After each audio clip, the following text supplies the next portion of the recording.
Oi gente, aqui é o Lucas e hoje estou aqui invadindo o canal do Leandro Quadros para fazer um vídeo sobre os pais da igreja contra a imortalidade da alma. Eu tenho um livro exatamente com esse título, de alguns anos atrás, onde eu provo que os pais da igreja nos primeiros 2 séculos, especialmente, eles não acreditavam na doutrina da imortalidade da alma, principalmente aqueles pais que conviveram mais próximo dos apóstolos, os pais mais antigos. Aqui, obviamente, eu não vou poder citar todas as citações do livro, senão eu ficaria horas aqui, né?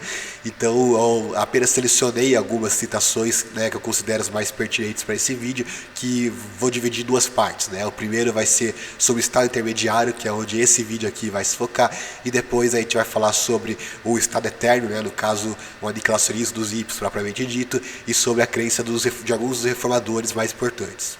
Bom, a gente pode começar aqui com Inácio de Antioquia, que é um pai da igreja dos mais antigos, né, que foi contemporâneo dos apóstolos, conviveu com o apóstolo João e escreveu ali no começo do 2º século. Ele disse, numa carta a Policarpo, que é o pai da igreja da mesma época: uma vez que a igreja de Antioquia está em paz, como fui informado, graças à vossa oração, fiquei mais confiante na serenidade de Deus, se com o sofrimento eu alcançar, para ser encontrado na ressurreição com o vosso discípulo. Aqui a gente tem um tema muito recorrente nesses pais da igreja mais antigos, que é a mensagem que a gente vai se encontrar com as outras pessoas depois da morte na ressurreição. Eles nunca afirmam que morrendo as almas deles vão para o céu no estado intermediário e ali eles vão encontrar as outras pessoas. Não, a crença deles era inteiramente a mesma crença mortalista, de que eles vão encontrar os entes queridos, as pessoas, companheiros de fé, inclusive irmãos em Cristo, na ressurreição dos mortos e não antes da ressurreição. Então esse é um tema bem recorrente que a gente vai ver aqui muitas vezes. O Inácio também escreve aos Efésios, né? Eu carrego as correntes por causa dele. São as pérolas espirituais com as quais eu gostaria que me fosse dado ressuscitar, graças à vossa oração.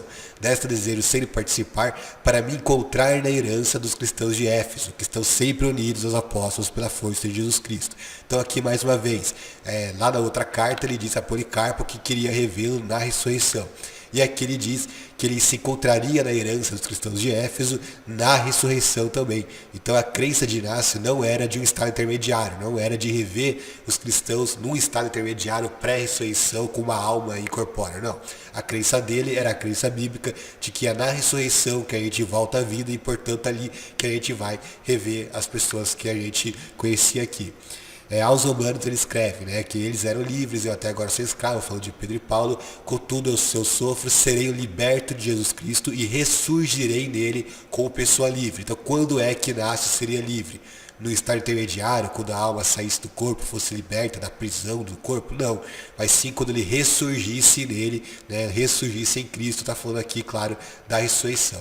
Mais uma vez a carta de Inácio a Policarpo, ele diz: posso eu com eles ter parte em Deus, trabalhar um com os outros e unidos combatei, lutai, sofrei, dormi na morte, despertai na ressurreição, com administradores, assessores e servidores de Deus. Em outras palavras, mais uma vez aqui, ele não diz que ele iria despertar antes da ressurreição, ou que ele iria na morte mesmo, né, no estado de sono, ser um administrador, um servo de Deus lá no céu. Não, ele fala, vamos dormir, né, e depois a gente vai despertar na ressurreição, evidentemente, com o administrador, assessor e servidor de Deus. Então, mais uma vez aqui ele recorre à linguagem da ressurreição, com o momento em que a gente volta à existência e sim, a gente tem contato tanto com Deus, tanto com outras pessoas que a gente conheceu aqui na Terra. Aqui Clemente de Roma é um outro pai da igreja importante desse mesmo período, contemporâneo de Inácio, contemporâneo de outros apóstolos. Ele escreveu na sua carta aos Coríntios: muitas gerações passaram de Adão até hoje, mas aqueles que pela graça de Deus se tornaram perfeitos no amor, agora possuem um lugar entre os piedosos. Esses hão de tornar-se manifestos quando aparecer o reino de Cristo. Com efeito está escrito: entrai um pouco em vossos quartos, até que passe a minha ira e meu furor. Então me lembrarei do dia ótimo e vos ressuscitarei de vossos sepulcros. Aqui alguns podem interpretar que esses vossos quartos esteja falando de mansões celestiais ou algo do tipo. Claramente não é esse sentido. Por quê? Porque a própria continuação do texto diz que Deus se lembraria deles e vos ressuscitaria da onde? Do céu, vai tirar eles do céu para se reconectar ao corpo? Não. Diz que ressuscitaria dos vossos sepulcros. Em outras palavras, o pensamento de Clemente é que por um pouco de tempo eles entram nos quartos, entre aspas, se referindo à sepultura, e então na ressurreição Deus desperta eles, Deus tira eles do estado de morte, e aí sim eles se tornam manifestos no reino de Cristo. Na mesma carta, no capítulo 44, ele diz: por esse motivo, prevendo exatamente o futuro, instituíram aqueles a quem falávamos antes, e ordenaram que, após o sono deles, outros homens provados lhes sucedessem no ministério. Ou seja, não diz aqui que eles estavam no céu, diz sim que a linguagem, né, que ele emprega para se referir ao estado dos mortos é apenas de um estado de sono. Barnabé de Antioquia, alguns acreditam inclusive que seja o mesmo Barnabé da Bíblia, mas aqui ele é dado pela maioria dos estudiosos como o pai da igreja de Antioquia que viveu ali no século II. Ele escreveu na sua epístola, os profetas que tinham a graça dele profetizaram a seu respeito. E ele, a fim de destruir a morte e mostrar a ressurreição dos mortos, teve que se encarnar e sofrer a fim de cumprir a promessa feita aos pais e preparar para si um povo novo e demonstrar durante seu estado na terra que era ele mesmo que julgaria, depois de ter realizado a ressurreição. Então, aqui mais uma vez ele diz que é só na ressurreição que haveria o juízo. Aí aqui, olha que interessante, na continuação, né, outra parte da carta, ele diz: deixai-vos instruir por Deus, procurando o que o Senhor quer de vós, e praticai-o para que vos encontreis o dia do julgamento. Então aqui primeiro ele diz que o julgamento é depois da ressurreição, e depois ele diz que a gente se encontraria com Deus depois do julgamento. Então, obviamente, para Barnabé, a gente só iria se encontrar com Deus e com os outros depois da ressurreição, já que é só no julgamento que a gente se veria, e para Barnabé o julgamento é só depois da ressurreição. Aqui a gente tem outra parte da epístola dele, onde ele escreve: é bom, portanto, aprender as sentenças do Senhor que estão escritas e a eles conformar o comportamento. Com efeito, aquele que as pratica será glorificado no reino de Deus. Quando isso vai acontecer, ele continua: mas aquele que escolher outro caminho perecerá com suas obras. Por isso existe ressurreição e por isso existe retribuição. Aqui ele diz que a ressurreição existe para aquele que pratica as obras de Deus ser glorificado no reino de Deus. Em outras palavras, dando a entender, né? Se não existisse ressurreição, ninguém seria glorificado no reino de Deus, porque é só a ressurreição que leva à glorificação no reino de Deus. Aqui a gente tem a carta de Policarpo de Esmirna. Ele só escreveu uma carta conhecida, né, na verdade, aos Filipenses, onde ele diz: se aguardarmos a Deus neste mundo, Ele nos dará em troca o tempo futuro, pois Ele nos prometeu ressuscitar-nos dentre os mortos. E se a nossa conduta for digna dele, também reinaremos com Ele se tivermos fé. Aqui mais uma vez, a gente só vai ter em troca o tempo futuro na ressurreição dos mortos, não antes. Esse, como eu disse, é um tema recorrente nos pais da igreja mais antigos. A gente só se encontra com Deus, a gente só é recompensado, a gente só entra no reino, a gente só encontra as outras pessoas que a gente conheceu aqui em vida na ressurreição, nunca antes disso.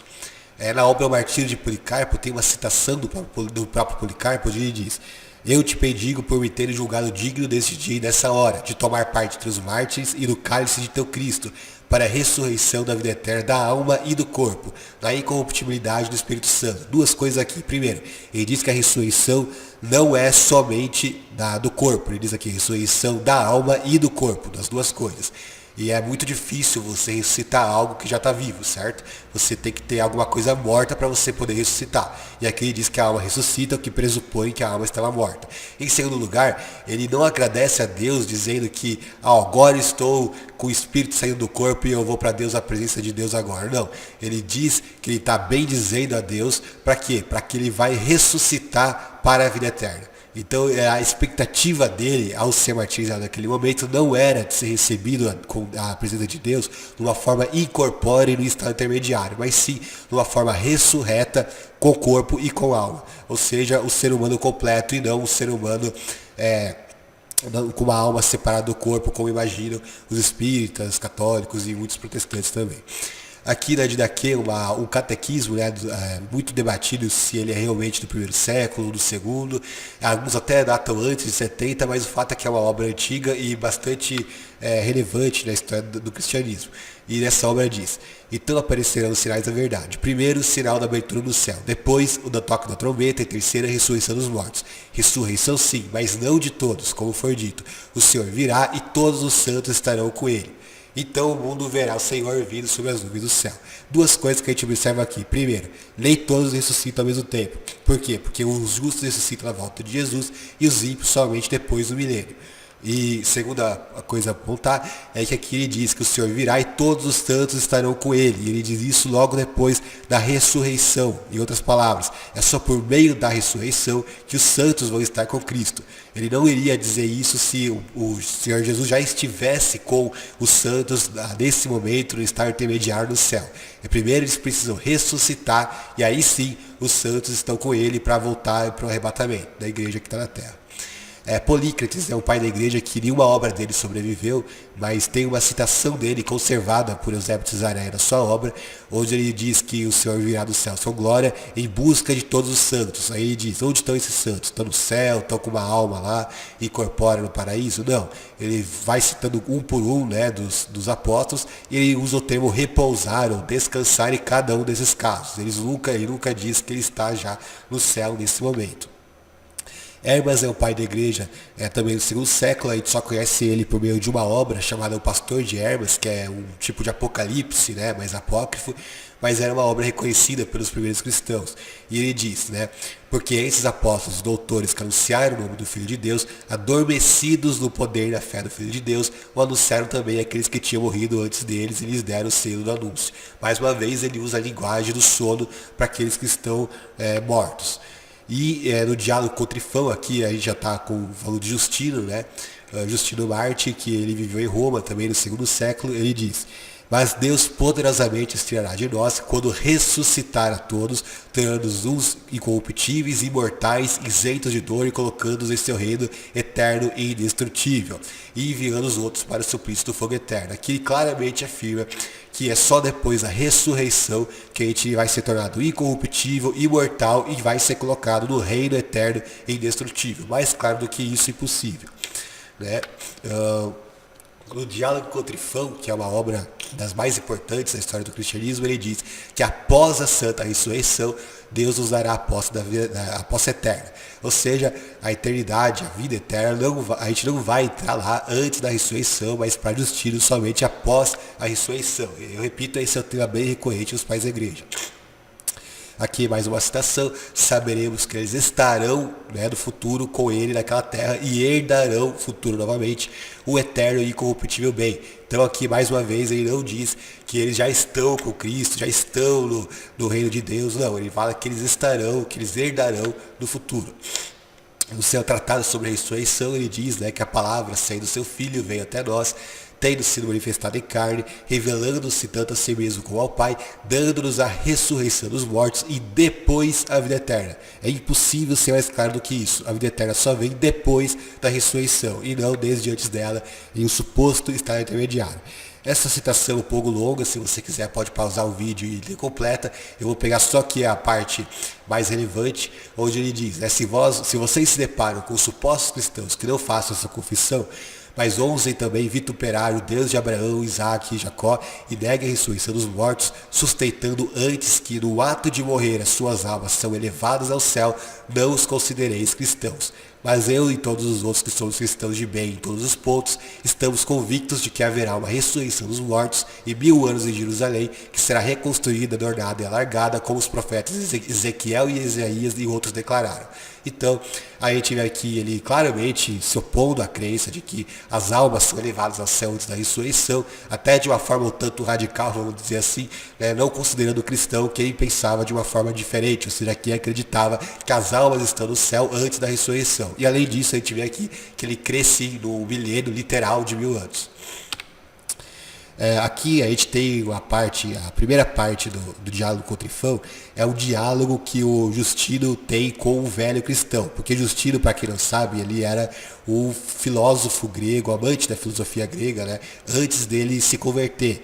Então aqui ele mostra como que ele se converteu ao cristianismo nesse diálogo que ele teve com esse instrutor dele da fé, que é o ancião, aí, o velho da igreja da época. Então o Justino que dialoga com ele aqui não é ainda um Justino cristão, é um Justino que está sendo doutrinado para o cristianismo por esse ancião cristão, que diz: tampouco se pode dizer que ela, está falando da alma, seja imortal, porque se é imortal, é claro que deve ser criada. Justino responde: de fato, alguns chamados platônicos a consideram a alma incriada e imortal. E o velho pergunta: tu também consideras o mundo incriado? Justino responde: alguns dizem isso, mas eu não tenho a mesma opinião. Aí ele responde, fazes muito bem. Com efeito, por qual motivo um corpo tão sólido, resistente, composto e variável, que a cada dia morre e nasce, procederia de algum princípio? Todavia, se o mundo é criado, forçosamente as almas também o serão, e haverá um momento em que elas não existirão. De fato, foram feitas por causa dos homens e dos outros seres vivos, ainda que digas que elas foram criadas completamente separadas e não junto com os próprios corpos. Aí Justino responde, parece que é exatamente assim. E o velho cristão responde, então são imortais? E Justino diz, não, uma vez que o mundo se manifesta como criado. Em outras palavras, o velho cristão está tentando convencer aqui Justino de que as almas não são imortais. Por quê? Porque se elas fossem imortais, elas deveriam ser criadas. Se elas não são criadas, então elas morrem. E aqui o velho diz, né? Se o mundo é criado, forçosamente as almas também o serão, e haverá um momento em que elas não existirão. Aqui ele claramente afirma que existe um momento em que as almas não existem. Aí ele continua, né? Com efeito, a lei de Deus, tudo que existe há de existir por sua natureza corruptível e sujeito a desaparecer e deixar de existir. Apenas Deus é criado e corruptível, por isso ele é Deus. Mas além dele, todo o resto é criado e corruptível. Por esse motivo, as almas morrem e são castigadas. De fato, se fossem criadas, elas não pecariam nem estariam cheias de sensatez. Então aqui, mais uma vez, o velho cristão convencendo o Justino de que as almas morrem. E aqui mais outra citação longa, você pode pausar o vídeo para assistir, para ler a citação completa, tem no meu livro também em um contexto maior, onde ele diz, se a alma participa da vida é porque Deus quer que ela viva, portanto, da mesma forma, um dia ela deixará de participar quando Deus quiser que ela não viva. De fato, o viver não é próprio dela, como é de Deus. Como o homem não subsiste sempre e a alma não está sempre unida ao corpo, mas quando chega o momento de se desfazer essa harmonia, a alma abandona o corpo e o homem deixa de existir. De modo semelhante, chega no momento em que a alma tenha que deixar de existir, o espírito vivificante se afasta dela e a alma deixa de existir, voltando novamente para o lugar de onde tinha sido tomada. Em outras palavras, aqui claramente ele dizendo que a alma deixa de existir, não apenas que a alma pode deixar de existir, mas que ela efetivamente deixa de existir na morte.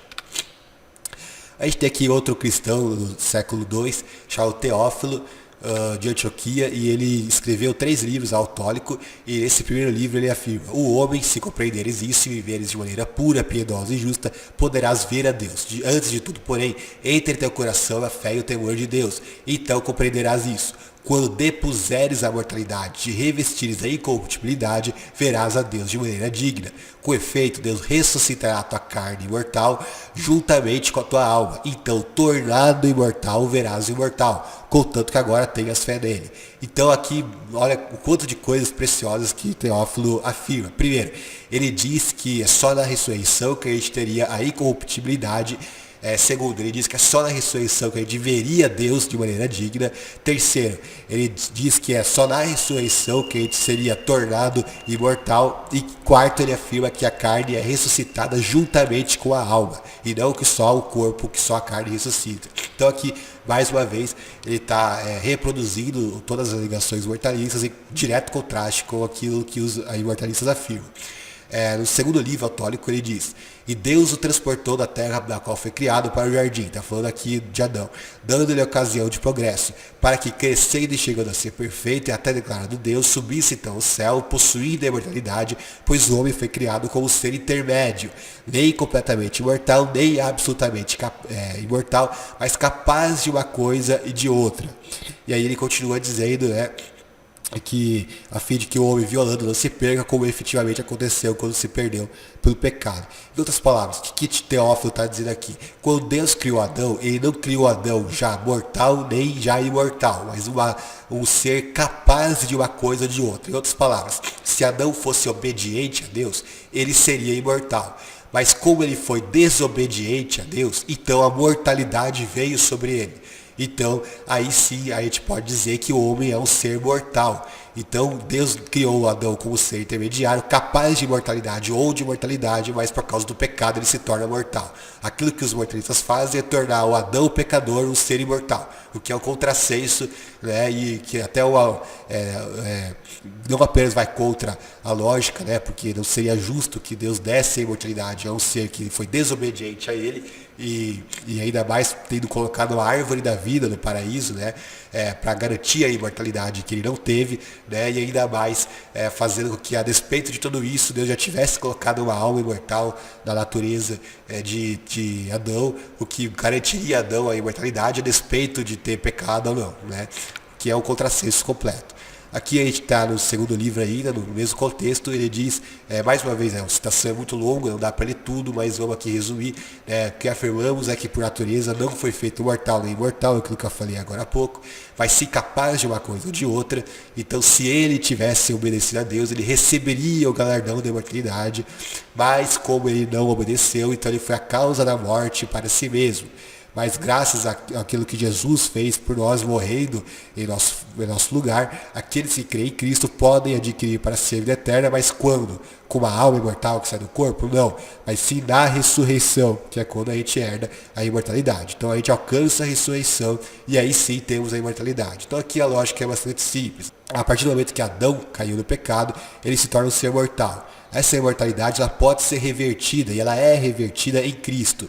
Mas quando que essa mortalidade é revertida? Não depois da morte, não no estado intermediário, mas sim na ressurreição dos mortos, quando os justos herdam a imortalidade. E ele continua dizendo: tendo sido o homem formado neste mundo, misteriosamente se escreve no Gênesis como se ele tivesse sido colocado 2 vezes no jardim. A primeira vez se realizou quando foi aí colocado, a outra se realizaria depois da ressurreição e do julgamento. Poderemos ainda dizer mais. Do mesmo modo como o vaso que depois de fabricado tem algum defeito, é novamente fundido e modelado para que fique novo e inteiro, assim acontece com o homem através da morte. De certo modo, se quebra, para que na ressurreição surja sadio, isto é, sem mancha, justo e imortal. Então aqui mais uma vez, quando é que o homem entra na vida eterna, quando é que ele pode voltar ao jardim do Éden, como aqui Teófilo escreve, não no estado intermediário, mas sim depois da ressurreição e depois do julgamento. E aí inclusive passa uma analogia, né, de um vaso que é quebrado, que faz analogia, né, com o homem na morte, e que ele é remodelado, né, ele é novamente juntado, que é o que acontece com o homem na ressurreição. Então é claramente aqui só na ressurreição que o ser humano é tornado justo, imortal, sem mancha, é só aí que ele alcança a vida eterna. Está perfeitamente claro isso. Taciano Sírio foi o pai da igreja contemporânea aí de Teófilo, e ele escreve um livro, um discurso, na verdade, né, contra os gregos, onde ele afirma as mesmas coisas de Teófilo, basicamente exatamente o mesmo raciocínio que a gente vai ver aqui. Ele diz: com efeito, do mesmo modo como não existindo antes de nascer, eu ignorava quem eu era, e só subsistia na substância da matéria carnal, mas uma vez nascido, eu, que não existia antes, né, acreditei em meu ser pelo nascimento, assim também eu, que existi e que pela morte deixarei de ser, e outra vez desaparecerei da vista de todos, novamente voltarei a ser como não tendo existido antes, e portanto nasci. Aqui é um pouco complicado entender a lógica dele, porque ele usa uma estrutura filosófica de pensamento. Mas o que ele está querendo dizer é o seguinte: antes dele nascer, ele não existia. Obviamente, ninguém existia antes de nascer. Ele era um nada, por assim dizer. Mas depois que ele nasceu, ele é alguém. Aí ele diz que na morte ele volta a esse estado de inexistência, ou seja, o mesmo estado que ele tinha antes de nascer. E na ressurreição, ele volta ao estado de existência, como ele ficou depois de nascer, né? Então todo o raciocínio aqui é o mesmo raciocínio dos mortalistas, né? O homem ele existe aqui nessa vida, né? Mas ele deixa de existir entre a morte e a ressurreição. Ele está no estado que a Bíblia chama metaforicamente de sono, né? E então ele volta à existência, volta à vida, volta à consciência na ressurreição dos mortos. No capítulo seguinte ele escreve, né? E o homem que tinha sido criado à imagem de Deus, apartando-se dele o espírito mais poderoso, tornou-se mortal, né? Aqui não preciso nem comentar muito sobre isso. Capítulo 11, nós não fomos criados para a morte, mas morremos por nossa própria culpa. A liberdade nos deixou, nós que éramos livres tornamos escravos, fomos vendidos ao pecado. Conforme seu livre-arbítrio, os demônios deram aos homens leis de morte, mas os homens, depois de perderem a imortalidade, com sua morte pela fé, venceram a morte e por meio da penitência foi-lhes otorgado o dom de uma nova vocação, conforme a palavra que diz, por um pouco de tempo foram tornados inferiores aos anjos. De fato, é possível que todo aquele que foi vencido, vencer por sua vez, contanto que rejeite a constituição da morte, e que essa seja fácil de ver para aqueles que desejam a imortalidade. Mais uma vez a lógica aqui de que as pessoas morrem pela própria culpa, né? Nós somos escravos por causa do pecado que gera a morte, e nós perdemos a imortalidade por causa disso, desde o Jardim do Éden, né? Desde o erro de Adão. Mas entretanto, né, a gente pode desejar a imortalidade que a gente obtém na ressurreição através de Cristo. Ainda em seu discurso contra os gregos, ele diz: a alma dos homens compõe-se de muitas partes, não de uma só, ela é composta, e com efeito, nem a alma poderia por si mesma jamais se manifestar sem o corpo, e nem a carne ressuscita sem a alma. Né? Mais uma vez, a alma pode sair do corpo e se manifestar, né, numa forma espiritual, na presença de Deus, né, imortal, como os imortalistas imaginam, longe do corpo. Existe vida fora do corpo na visão de Tassiano? Não, ele diz aqui que a alma jamais pode se manifestar sem o corpo, nem a carne ressuscita sem a alma. Então os dois morrem, os dois ressuscitam.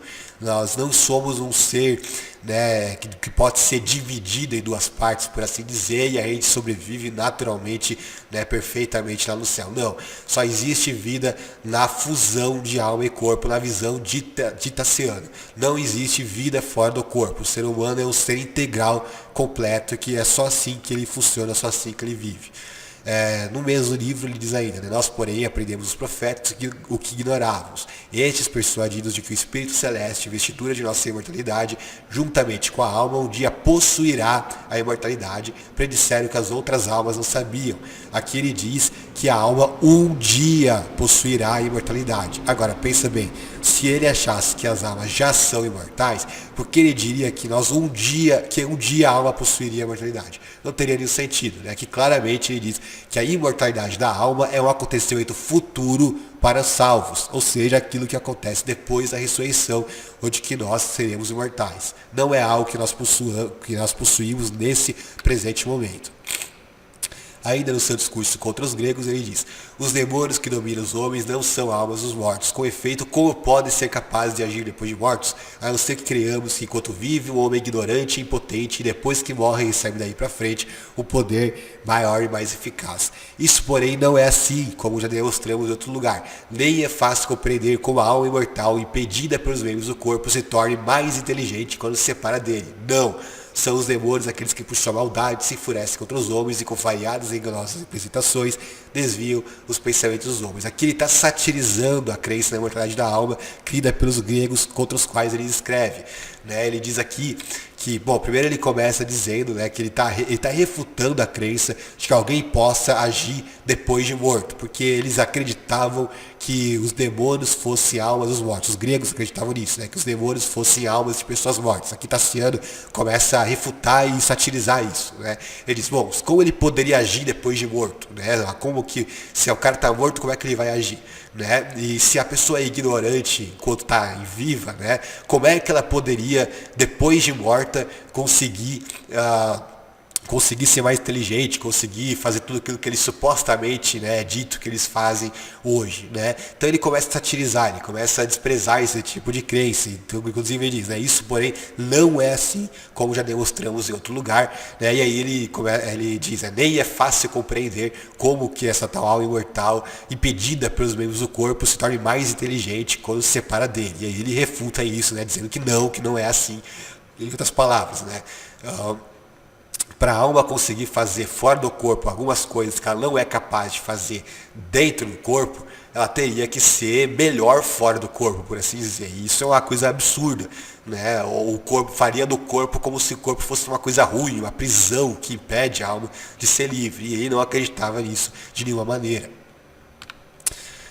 Aqui ele continua dizendo, né? Gregos, a nossa alma não é mortal por si mesma, mas mortal, ela porém também é capaz de não morrer. Aqui a gente vai ver que esse não morrer se refere à morte eterna, né? Depois da ressurreição. Com efeito, ela morre e se dissolve com o corpo, se não conhece a verdade. Ressuscita, porém, novamente com o corpo na consumação do tempo, para receber como castigo a morte e a imortalidade. Por outro lado, não morre, por mais que se dissolva com o corpo, se adquiriu o conhecimento de Deus, pois de si mesma a alma é treva e nada de luminoso é nela. E é nisso que sem dúvida significam as palavras, as trevas não aprenderam a luz. Não é a alma que salva o espírito, mas é salva por ele. E a luz aprendeu as trevas, no sentido de que o verbo é a luz de Deus e a alma ignorante é trevas. Por isso, quando vive só, inclina-se para a matéria, morrendo juntamente com a carne. Em outras palavras, aqui ele diz, primeiro, claramente, que a alma do ímpio morre, né, isso que eu tenho nem que contestar, e alguns imortalistas poderiam pegar aqui a parte que diz, né, por outro lado, não morre por mais que se dissolva com o corpo. Aqui ele pode falar, ó, Tassiano está dizendo aqui que a alma não morre. Não é isso que ele está dizendo. Ele diz, não morre por mais que se dissolva com o corpo. O que é dissolver com o corpo? É morrer, né, deixar de existir. Então, o que ele está dizendo aqui, se não morre, está falando da morte eterna. Ou seja, depois da ressurreição, a alma não vai morrer. A gente vai ter uma imortalidade da alma, sim, mas depois da ressurreição. Mas nesse período entre a morte corporal e a ressurreição, a alma se dissolve com o corpo, que é o que Tassiano afirma nesse texto com toda clareza. Por isso que no final ele diz que a alma inclina-se para a matéria e morre juntamente com a carne. Então, em suma, o que a gente vê ao ler os escritos dos pais da igreja nos primeiros 2 séculos é que eles majoritariamente acreditavam que, em primeiro lugar, a gente só vai rever as pessoas que a gente deixou aqui na terra na ressurreição. Para eles não existe vida depois da morte até a ressurreição. Isso que os mortalistas chamam de estado intermediário, na verdade é um estado de inexistência do ser consciente entre a morte e a ressurreição. É por isso que para eles a gente só vai entrar na vida eterna, entrar no reino celestial, né, e rever as pessoas queridas que a gente deixou aqui na terra e ver a face de Deus, que é mais importante, na ressurreição. Eles também acreditavam que Adão ele foi criado numa condição intermediária, podendo ser imortal caso ele fosse obediente a Deus, mas também podendo ser mortal caso ele desobedecesse, e que a escolha dele pelo pecado acarretou a mortalidade, que foi obviamente sucedida por todas as pessoas que pisaram na terra, e que essa imortalidade só é revertida em Cristo na ressurreição dos mortos, não numa alma imortal que sobrevive, né, após a morte do corpo. E na ressurreição aí sim a gente vai existir alguma coisa que a gente possa chamar de imortalidade da alma, né? Por quê? Porque aí a nossa alma, ou seja, o nosso ser integral, o ser vivo, não vai morrer nunca mais. Claro, se você for o justo, se você for salvo. Porque se você for ímpio, aí não existe essa reversão do estado da morte. Essa reversão da morte pela imortalidade só acontece se você for o justo por meio da ressurreição em Cristo. Se você for o ímpio, aí você herda a morte eterna e não a vida eterna. A morte aqui é o antagônico à vida e não um contraste entre vida e tormento, como a gente vai ver no próximo vídeo sobre isso. Então existe uma imortalidade da alma, mas uma imortalidade da alma para os justos e depois da ressurreição. O que não existe é uma imortalidade inerente ou incondicional da alma. Uma imortalidade natural, como se todas as pessoas fossem imortais pelo fato de possuírem uma alma imortal dentro do seu ser, e aí elas sobreviverem para sempre fora do corpo, independentemente de quem forem ou para onde forem. O único que possui esse tipo de imortalidade, o único que possui a imortalidade em si é o próprio Deus, que é imortal. Os seres humanos, eles têm uma imortalidade condicional à fé em Deus, que no caso dos justos, no caso nosso, humano, é algo que a gente consegue na ressurreição dos mortos. Aí sim a gente ressuscita para não morrer mais, aí sim a gente se torna imortal. Não existe uma imortalidade natural ou incondicional da alma. Essa é a mensagem bíblica. Eu recomendo inclusive a leitura de 1 Coríntios capítulo 15, com atenção especial ali para os versos 18, 19, para os versos 32. Você vai ver claramente essa mensagem de Paulo, de que só existe vida consciente depois da ressurreição e não antes disso, não no estado intermediário. Se você quer se aprofundar mais nesse tema, se você quer ler mais sobre isso, até porque, como eu falei aqui, é só um punhado de citações, tem muito mais no meu livro, com muito mais comentários, contextos e tudo mais. É só baixar lá o meu livro, tem o PDF de graça, tem a versão impressa também para você comprar, caso quiser. E, então é só entrar no meu site www.lucasmanzoli.com, vai lá na seção de livros, e aí você tem todos os meus livros para baixar. Também tem o outro livro que eu tenho sobre o tema, mais conhecido, da Lenda da Mortalidade da Alma, também tem para você baixar em PDF gratuito ou para você comprar na versão impressa. Então é isso, pessoal, um abraço, valeu, falou.